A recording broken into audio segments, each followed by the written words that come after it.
मुनीश्वरों, कामदेव और वसंत के अथक प्रयत्न करने पर भी नारद मुनि के चित्त में विकार उत्पन्न नहीं हुआ। महादेव जी के अनुग्रह से उन दोनों का गर्व चूर्ण हो गया। शौनक आदि महर्षियों ने ऐसा होने से जो कारण बताया था उसे आदर पूर्वक सुनो। महादेव जी की कृपा से ही नारद मुनि पर कामदेव का कोई प्रभाव नहीं पड़ा। पहले उसी आश्रम में कामशत्रु भगवान शिव ने उत्तम तपस्या की थी और वहीं उन्होंने मुनियों की तपस्या का नाश करने वाले कामदेव को शीघ्र ही भस्म कर डाला था। उस समय रति ने कामदेव को पुनः जीवित करने के लिए देवताओं से प्रार्थना की। तब देवताओं के समस्त लोकों का कल्याण करने वाले भगवान शंकर से याचना की। उनके याचना करने पर वे बोले, देवताओं, कुछ समय व्यतीत होने के बाद कामदेव जीवित हो जाएगा, परंतु यहाँ उनका कोई उपाय नहीं चल सकेगा। अमरगण यहाँ खड़े होकर चारों ओर जितनी दूर तक की भूमि को नेत्र से देख पाते हैं, वहां तक कामदेव के बाणों का प्रभाव नहीं चलेगा, इसमें संशय नहीं है। भगवान शंकर की इस उक्ति के अनुसार उस समय वहां नारद जी के प्रति कामदेव का निजी प्रभाव मिथ्य साबित हुआ। वे शीघ्र ही स्वर्गलोक में इंद्र के पास लौट गए। वहां कामदेव ने अपना सारा वृतांत और मुनि का प्रभाव कह सुनाया।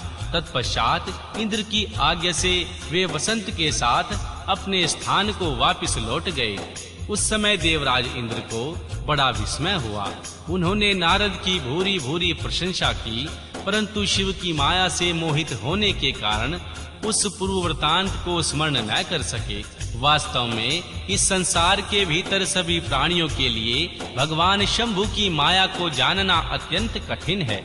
जिसने भगवान शिव के चरणों में अपने आप को समर्पित कर दिया, उस भक्त को छोड़कर शेष सारा जगत उसकी माया से मोहित हो जाता है। महर्षि नारद भी भगवान शंकर की कृपा से वहां चिरकाल तक तपस्या में लगे रहे। जब उन्होंने अपनी तपस्या को पूर्ण हुआ समझा, तब वे मुनि उससे विरत हो गए। कामदेव पर मेरी विजय हुई, ऐसा मानकर उन मुनीश्वरों के मन में व्यर्थ ही गर्व हो गया। भगवान शिव की माया से मोहित होने के कारण उन्हें यथार्थ बात का ज्ञान नहीं रहा। वे यह नहीं समझ सके कि कामदेव के पराजित होने के कारण में भगवान शंकर का प्रभाव ही प्रमुख कारण है।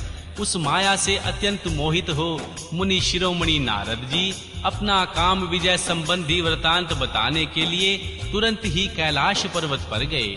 उस समय वे विजय के मद से उन्नत हो रहे थे।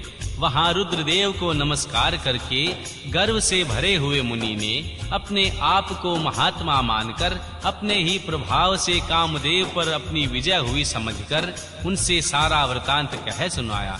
यह सब सुनकर भक्त वत्सल भगवान शंकर जी ने नारद जी से अपनी शिव की माया से ही मोहित होने के कारण काम विजय के यथार्थ कारण को नहीं जानते थे और अपने विवेक को खो बैठे थे। कहा, भगवान रुद्र बोले, तात नारद, तुम बड़े विद्वान हो, धन्यवाद के पात्र हो, परंतु मेरी यह बात ध्यान देकर सुनो।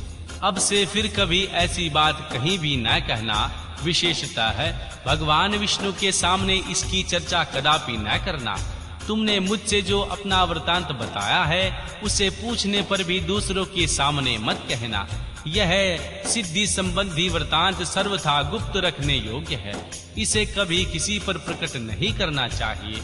तुम मुझे विशेषतः प्रिय हो, इसीलिए अधिक जोर देकर मैं तुम्हें यह शिक्षा देता हूँ और इसे न कहने की आज्ञा देता हूँ, क्योंकि तुम भगवान विष्णु के भक्त हो और उनके भक्त होते हुए मेरे अत्यंत अनुगामी हो। इस प्रकार बहुत कुछ कहकर संसार की सृष्टि करने वाले भगवान रुद्र ने नारद जी को शिक्षा दी। अपने वृतांत को गुप्त रखने के लिए उन्होंने उनको समझाया बुझाया, परंतु वे शिव की माया से मोहित थे। उन्होंने उनकी दी हुई शिक्षा को अपने लिए हितकर नहीं माना। तदनंतर मुनि शिरोमणि महर्षि नारद ब्रह्मलोक में गए। वहां ब्रह्मा जी को नमस्कार करके उन्होंने कहा, पिताजी, मैंने अपने तपोबल से कामदेव को जीत लिया है। उनकी यह बात सुनकर ब्रह्मा जी ने भगवान शिव के चरणारविंदों का चिंतन किया और सारा कारण जानकर अपने पुत्र को यह सब कहने से मना कर दिया। परंतु नारद जी शिव माया से मोहित थे, अतएव उनके चित्त में मद का अंकुर जमा हो गया था, उनकी बुद्धि मारी गई थी। इसलिए नारद जी ने अपना सारा वृतांत भगवान विष्णु के सामने कहने के लिए वहां से शीघ्र ही विष्णु लोक में गए। नारद मुनि को आते देखकर भगवान विष्णु बड़े आदर से उठे और शीघ्र ही आगे बढ़कर उन्होंने मुनि को हृदय से लगा लिया। मुनि के आगमन हेतु का क्या कारण है, इसका उन्हें पहले से ही पता था। नारद जी को अपने आसन पर बिठाकर भगवान शिव के चरणारविंदों का चिंतन करके श्री हरि ने पूछा। भगवान विष्णु बोले, तात, कहां से आ रहे हो? यहाँ किस लिए आए हो? तुम्हारा आगमन किस कारण से हुआ? मुनि श्रेष्ठ, तुम धन्य हो, तुम्हारे शुभ आगमन से मैं पवित्र हो गया। भगवान विष्णु का यह वचन सुनकर गर्व से भरे हुए नारद मुनि ने मद से मोहित होकर सारा वृतांत बड़े अभिमान के साथ कह सुनाया।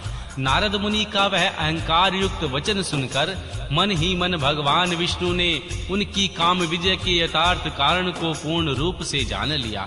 तत्पश्चात श्री विष्णु बोले, मुनि श्रेष्ठ, तुम धन्य हो, तपस्या के तो आप भंडार हो। तुम्हारा हृदय भी बड़ा उदार है मुने। जिसके भीतर भक्ति, ज्ञान और वैराग्य नहीं होते, उसी के मन में समस्त दुखों को देने वाले काम, मोह आदि विकार शीघ्र उत्पन्न होते हैं। तुम तो नैष्ठिक ब्रह्मचारी हो और सदा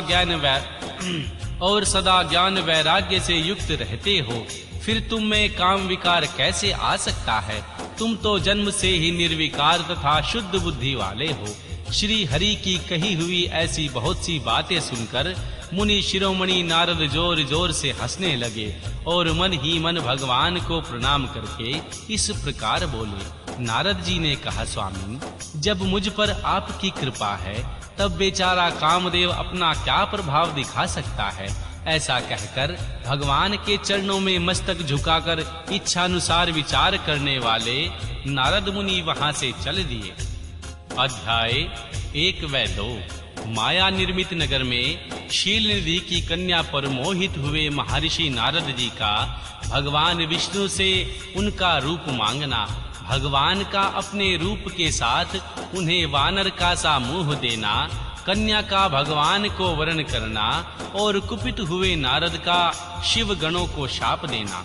महर्षि सूत जी कहते हैं, महर्षियों, जब नारद मुनि इच्छानुसार वहां से चले गए तब भगवान शिव की इच्छा से माया विशारद श्री हरि ने तत्काल अपनी माया की। उन्होंने मुनि के मार्ग में एक विशाल नगर की रचना की जिसका विस्तार 100 योजन था। वह अद्भुत नगर बड़ा ही मनोहर था। भगवान ने उसे अपने वैकुंठ लोक से भी अधिक रमणीय बनाया था। नाना प्रकार की वस्तुएं उस नगर की शोभा बढ़ाती थी। वहां स्त्रियों और पुरुषों के लिए बहुत से विहार स्थान थे। वह श्रेष्ठ नगर चारों वर्णों के लोगों से भरा हुआ था। वहां शीलनिधि नामक ऐश्वर्यशाली राजा राज्य करते थे।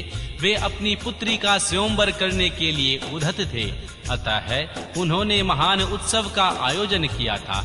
उनकी कन्या का वरण करने के उत्सुक हो चारों दिशाओं से बहुत से राजकुमार पधारे थे, जो नाना प्रकार की वेशभूषा तथा सुंदर शोभा से प्रकाशित हो रहे थे।